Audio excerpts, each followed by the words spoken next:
If you don't like the changes that we've made, I say the door is open and you can leave. The UK is not a place that I want to raise a family. It is not a place that I want to settle. It's not a place that I want my kids to go to school. It's not a place that I want my kids to go out and play on the streets. I'm so done, honestly. I'm done with my life in the UK. The UK will suck the living daylights out of you. And I have seen the light. I have decided I don't want to live here anymore. The UK makes it impossible for you to live your life. Welcome back to Unfiltered Brits. More and more people are asking the same question. Is it time to leave the UK? With rising living costs, collapsing services, and a sense that the country's going backwards, many Brits are reaching a breaking point. Some are planning their exit. Others have already left. The situation is getting out of control, and I am honestly not surprised people want to leave. Let me know in the comments if there's hope for Britain, or are we officially doomed? Hit the like button, subscribe if you're tired of all of this madness. Now let's get into what the people of Britain are really saying. I have officially quit my full-time career job to lead the UK. I'm 24 and I've wanted to do this for a very long time. Because I just feel like the UK for me at the moment hasn't got much to offer in terms of career progression, housing. The rent is ridiculous. I'm living at parents' house at 24 years old because I had to move back home after renting for a bit because it was just extortionate and I could not put any money aside. And I was working 9 to 5, basically. I work shifts, but I was working like 40-hour weeks for no benefits. I was getting nothing out of this. And I have a long-term relationship as well, and both of us combined was still not enough to rent and just be able to go on holiday and stuff, which is ultimately what you want. You want to be able to enjoy life if you're actually working so much. And I'm not saying I didn't enjoy life, but I couldn't afford the things that I actually wanted to do. So I moved home and I decided that I'm going to save my money for a few months, which is a privilege in itself because I know a lot of people can't afford, don't have that opportunity to move home. But it comes with its own challenges, obviously. Saved my money for a few months and I have decided that I'm actually leaving the UK in June, which is a massive, massive step. And it's very, very scary because I've lived here for so long now, but it's actually time. And I feel like so many people are doing that. Someone commented, I feel the UK has no work-life balance like some other countries do. Yes, we earn more, but our cost of living is much higher too. People might be earning less in other countries, but they seem more communal. Comment down below what you think. Is there a sense of community in the UK, and is it the same as other countries? Whew. So why I left the UK? Where do I start? Reason number 1. The UK will suck the living daylights out of you. I'm saying Glock 3000, double spin, twister, it will do all of that to you, bro. It's the type of place that, for me, I feel like I got out of uni thinking, okay, yeah, I've got my degree now, I'm going to be flying high. But I don't want to go corporate. So if I don't want to go corporate, what else is there for me to do? I want to do music, I want to do content, but that's not sustainable because I'm not there yet. So what do? I go get a job. And I feel like the moment I got myself into the 9 to 5 when I was working that specific 9 to 5, it was Amazon. Yes, Amazon. You know how it is. You're working 10 hours a day, 8 to 6:30 a.m. Bro, by the time you even find sleep, in the day, you're already starting the next shift. So imagine running that race for about a year and some change. You're going to fall into depression, bro. You can't see yourself progressing because the cost of living is getting higher and you're kind of dependent on the job. So then it's just bro, what am I doing here? The UK is not a place that I want to raise a family. It is not a place that I want to settle. It's not a place that I want my kids to go to school. It's not a place that I want my kids to go out and play on the streets. It's not a place where I want my teenagers to go out on the road. I want my children to grow up in an area where they are free, where they are safe, and the UK is just point blank not it anymore. So I guess I'm coming to the internet to ask for a little bit of advice. We did have this idea last year. We looked into it after we visited Lanzarote and we looked into moving to Lanzarote. And all I'm going to say is all of the information that is out there and all of the information that I got from people that I have asked is you either have to be Irish or you have to have thousands, hundreds of thousands of pounds in the bank, both of which are just not possible for us. So I feel like I'm coming to the internet to ask if anybody has any advice on where we get started. I don't care if it takes 12 months. I don't care if it takes 2 years. I don't care if it takes 3, 4, 5, 6. So I want to get the hell out of this country at some point and start raising my children somewhere where I feel like we are going to have a better quality of life. They are going to have a better quality of life. And yeah, I just want to get started. I want to know where I get started. I want to know how I get started. I want to know somewhere that's going to give me the information that's not ridiculously like overwhelming and gibberish. So if anybody can help, that would be really, really helpful, because I'm ready to get out of this hell of a country. Living in the UK is such a joke. Why is it that all we do is work, work, work? We go home, we go to bed, but we have little enjoyment time. What is it with this world? Everything fucking costs millions of pounds, literally. It appears to me when I see people abroad, they seem to be happier just living a simple, basic life. But here we're so consumed. We must have a house. We must have a car. We must pay off our mortgage. We must this. We must that. And for what? What then happens at the end? It feels like we are stuck in a rat race. We're just going around that freaking hamster wheel with a rat, with a freaking mouse, constantly chasing the tail. I don't know about anyone else. I'm just exhausted from this bullshit. I'm just exhausted. It feels like from every direction, all we do is get shafted in every possible way. Cost of living is going up. This is expensive. That is expensive. And it's constantly freaking going round in the same fucking circle. Something has to be easier than this shit. Having a real emotional moment, a pinch me moment of how far we've come. We left the UK in December 2023 because we were drowning. We didn't spend any time with our kids. We worked all of the time. The bills were going up. Car insurance was going up. Tesco shops were going up. And we had to work more to earn more, to live the life that we had created. And quite frankly, we just had enough.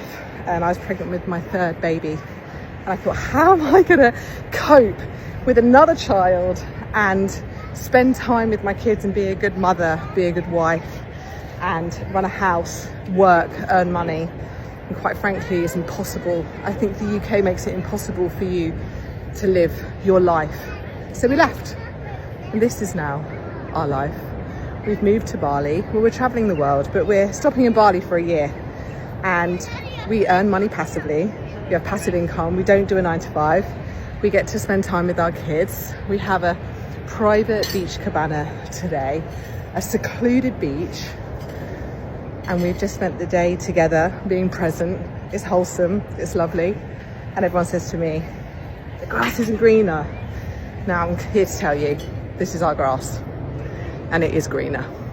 Like, there genuinely might be no benefit staying here long term. Let me break it down for you. All my friends or anyone that I've spoken to that has moved abroad and left the UK, it's like a third eye has opened here and they've seen the world in a different light. Now here it comes down to one simple thing: quality of life. Now we know the UK is notoriously expensive. Now yes, that's an issue, but that's not the biggest issue. The biggest issue is what you're getting in return. Let me just give you an example. A 2-bedroom apartment, meaty, just a normal apartment, you're paying about 1,600, 1,700 minimum. That's without bills, that's without council tax, might not even come with parking, doesn't include security, doesn't include a gym, doesn't include a swimming pool. And even if it did include a swimming pool, you're never going to use it because look at the weather. Now take 1,600, 1,700 and just look at apartments in Dubai, Abu Dhabi, Doha, Thailand, Bali. Bro, genuinely you might cry, I'll be honest. And that price is even a stretch. You can get a proper nice apartment not far from the city centre with security, gym, parking, swimming pool, beautiful weather, nice people. Let's not talk about the people here either. All for the exact same price or much, much, much cheaper. And look at other factors as well. Security, not really there. Economy, cost of living seems to be going up. Salaries aren't matching that. What's that about? There's a lot of people slagging the UK off at the minute, and rightly so, to be honest. There's a lot of things fucking wrong with it. There's a lot of reasons to get out. There's a lot of reasons to want to live somewhere else, but most people are stuck. They've got a family or a mortgage or a job that they can't quit because everything else will fall apart. Car on finance, everything's tied in. But if you are single and you can get remote work, you can earn $1,000, $2,000 a month, then you can go and live pretty much anywhere else in the fucking world. and live as the top sort of 5% would in that country in relative luxury, to be honest with you. I mean, at the minute I'm earning about £1,500 UK and I'm living in Thailand and I'm spending pretty much all of that each month. I've got a fucking brand new scooter, nice apartment with a gym, a sauna and a pool, and I do what I want and I eat out every day. Leaving the UK has been the best decision I've ever made for my health because the UK was quite literally making me sick. I thought that I had all of these autoimmune diseases when I was living in the UK because I was constantly tired and fatigued, I was constantly getting ill, I constantly had anxiety, I just didn't feel my best self despite being somebody who is always health conscious, always eating the right things, always going to the gym, always getting 8 hours of sleep. And it was so draining to a point that I was focusing on my health so much and wasn't really getting the results that I should have been. And it was just frustrating me so much and giving me even more anxiety because I was like, what the hell is wrong with me? I had severe acne. I struggled with bloating because my cortisol was so high. Yes, I went to the gym, but it was really difficult to get my steps in because, you know, walking in the UK is not where it's at. It's so freezing. And since leaving the UK, I'm doing like 20,000 steps every single day. My skin is the softest and clearest it's ever been. This is just scarring. Like, I had such bad acne, you can see from the scarring here. I am the skinniest I have been in years. I have so much energy. I never thought I would have this amount of energy. I just put it down to I'm just not somebody who's got a lot of energy, despite, you know, getting 8 hours of sleep and trying to stay off my phone before I go to sleep and stuff. I just always felt drained and tired, and I just kind of gave up on that. I thought, okay, that's just me as a person. Not here. I can work until late at night. I can get up early in the morning. I feel fresh. Doesn't matter. Like, even if I get less sleep now, I'm still got the energy because I'm constantly outside. I'm constantly getting fresh air, sunlight. And that's just reason 101 why the UK is just such a depressing place to live in. And because it is like that and because it is so miserable, it is affecting your health and your body in so many ways that you probably didn't even realise. Everyone is leaving the UK. I will next year as well, and you should consider it too. Here's why. Number one, it's a poor country. Most people have this misconception that the UK is a rich country when in reality it's quite poor. The average income is like 30 grand a year, and if you're in the top 1%, you're only making 200 grand a year. Which, to put into perspective, to be in the top 1% in the US, you have to be making somewhere like $700,000 a year, which is like still £600,000 a year. The second reason, the most overriding reason, is the deprecating nature of society in the UK. Basically, everyone bringing each other down rather than inspiring each other and saying that you can accomplish your dreams and goals and whatever you want to do. I was a victim of the same thing. I was trying to be different from like the age of 14, trying to run businesses and shit. And most people looked down on me for it until I started making actual money off of it. Now they come to me and ask me about it. But why isn't that the attitude in the beginning? So this is why most people leave. Someone in the comments said, it's poor because we're throwing all our money in the toilet. What's your thoughts on this? Drop a comment down below. So many young Brits are moving from the UK to Australia, and here is why. First point is the UK is just shit. The UK is a mess right now. Yeah, people are wanting to get out. Number two is Australia is one of the easiest countries you can move to. You can move there on a working holiday visa. If you're between the ages of 18 and 35, for 3 years now, it is so easy to move to Australia. Number three is because people know that they can get a higher wage and a much higher quality of life in Australia compared to the UK. And when you put it on paper, you're going to get paid way more and live a way better quality of life. Couple that with the state that the UK is in right now, you can honestly see why so many people are leaving the UK for Australia. I did it myself 3 years ago, and it was the best decision I ever made. I'm so done, honestly. I'm done with my life in the UK. I've booked a one-way ticket back to Thailand. I'm 32, I'm single, I live on my own and I work from home. And I've been living the same life, the same day on repeat for 6 years inside these four walls every single day. And I finally cracked. I just can't do the same day anymore. My time in this country has come to an end. I have seen the light. I have decided I don't want to live here anymore. And this isn't even a joke. This isn't one of those like, I can't be here. Like, I'm being so serious, and I am going to make the necessary steps to leave this country. for many reasons, but number one reason is I don't want to like constantly feel like I have to escape my reality to enjoy my life. Like, I don't want to have to wait for a holiday, wait for this, like, I want every day of my life to feel like I'm enjoying my life, because and yeah, this is just like, this isn't it.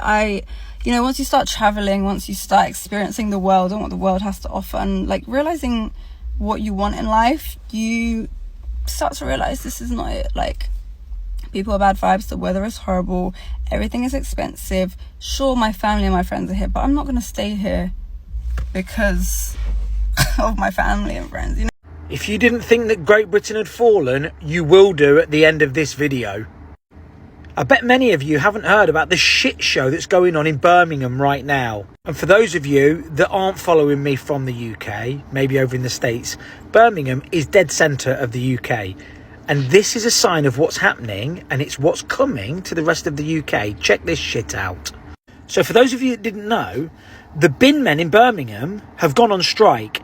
They're arguing about pay and working standards. Here's an image of a police officer, by the looks of it, allegedly striking one of these bin men.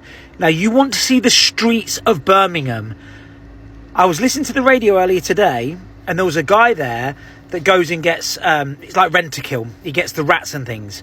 And he says he doesn't think this is going to end until August or September. Check some images of the streets of Birmingham out. The refuse and bin bags are piling up. The bin men ain't collecting them.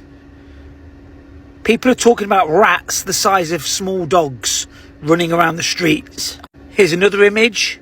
This is the second capital of the UK. Anything happens to London, Birmingham becomes the capital of the UK. It is a shithole. And there's even more. So, as the weather warms up, things are only going to get worse. There is a real risk that you're going to see some disease and vermin flying through the streets of Birmingham, maybe into other parts of the West Midlands. The councils are charging more council tax. People are getting less services. The bin men are now going on strike because they want more money. And I tell you what, is this the start of the end of Great Britain? What an absolute shower of shit.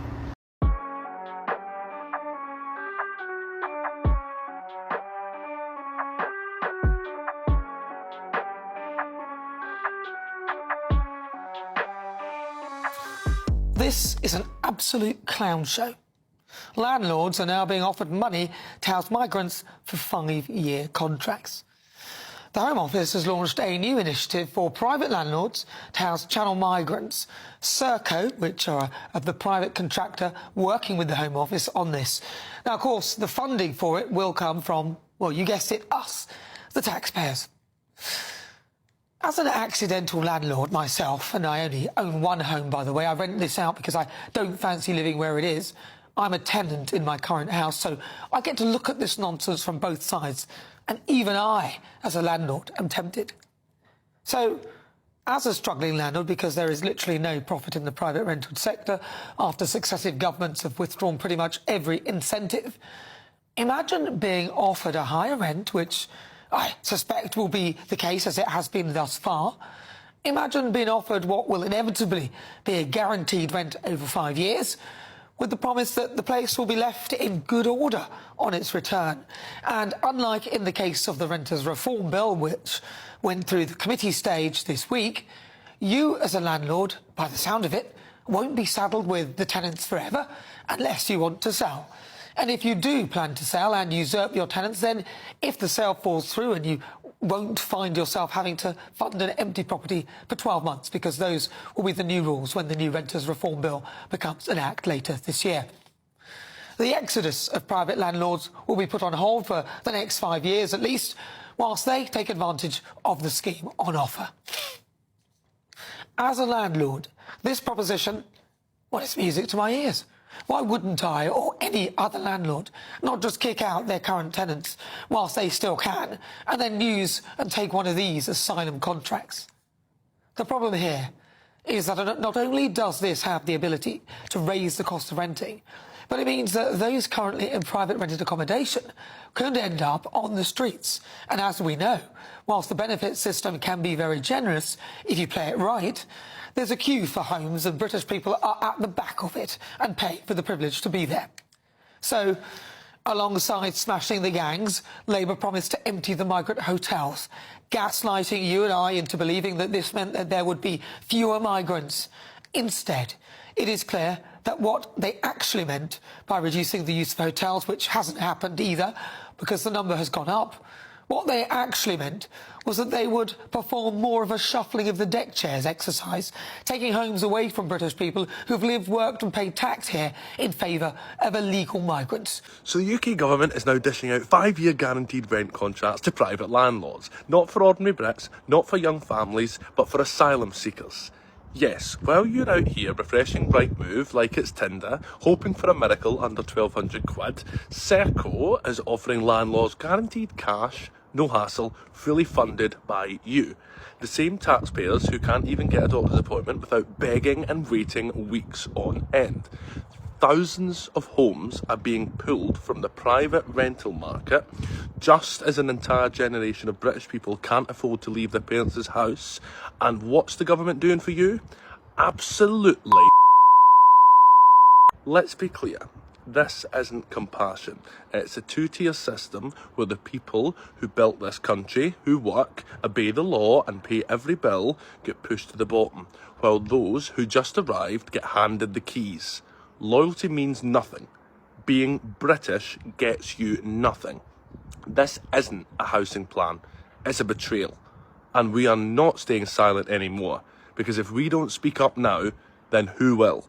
If you don't like the changes that we've made, I say the door is open and you can leave. Hey love, did you hear that? Kay said we don't have to be here if we don't want. What do you reckon? Should we fuck off? Oh, did it? That's good, innit? We should have a look online. Go and have a look tonight. We'll order a takeaway and we'll have a look at it. Yeah, alright love, we'll do that then. How much have you got in your savings at the moment? Oh, I don't know love, but I'll get me universal credits at the end of the month, so we could probably use that, couldn't we? 1,500 quid. But what we'll do, we'll leave the kids at my mum's. Think it'll be better for us. Yeah, it sounds like a plan that love. We'll do that then. Well, I've got a bit of money coming in anyway from my little side hustles. So I'll go to the bank now, check it, and we'll see what we've got.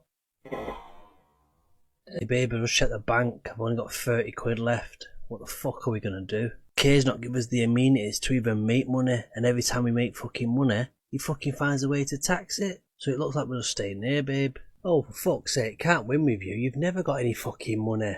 Fucking joke you are. Don't lie, I'm with you. And there you have it. Another wave of Brits packing their bags, while the rest of us stay behind to enjoy the potholes, overpriced meal deals, and world-class public transport delays. Don't forget to like, subscribe, and let us know in the comments. Are you staying, leaving, or just watching it all unfold with a cuppa and a sigh? Catch you in the next one.